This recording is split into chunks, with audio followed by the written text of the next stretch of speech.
engineering mathematics questions. Sasagutan natin itong second problem for our series of videos for engineering mathematics questions.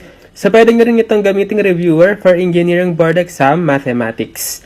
So, we have simplify 4 times 5 raised to 2n plus 1 minus 10 times 5 raised to 2n minus 1 over 2 times 5 raised to 2n. Okay, so law of exponent. So, bago natin i-apply yung law of exponent, so take note, pwede nating i-factor out muna yung common factor ng 4 at 10 na 2. So, magiging 2 times 2 raised to 5 raised to 2n plus 1 minus 5 times 5 raised to 2n minus 1 over 2 times 5 raised to 2n. So, pwede na nating makancel si 2. So, natira sa atin is 2 times 5 raised to 2n plus 1 minus 5 times 5 raised to 2n minus 1 over 5 raised to 2n. Now, pwede natin gamitin yung law of exponent na x raised to m times x raised to n is equal to x raised to m plus n. Kapag meron tayong same base, i-add lang natin yung exponent dito sa dalawang part na to.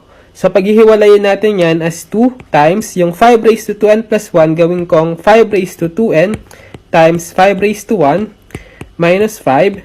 And then itong 5 raised to 2n minus 1, paghihiwalayin ko rin, gagawin kong 5 raised to 2n times 5 raised to negative 1 over 5 raised to 2n.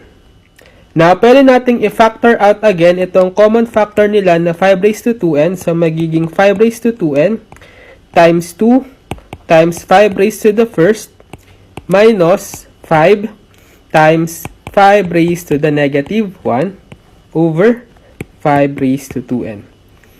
So, pwede na nating makancel itong 5 raised to 2n. So, matitira is numerator na 2 times 5 raised to the first power minus 5 times 5 raised to the negative 1 power.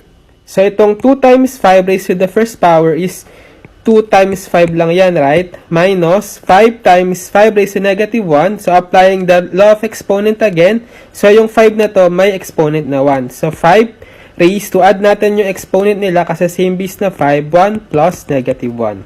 So, 2 times 5 is 10 minus 5 raised to 1 plus negative 1 is 0.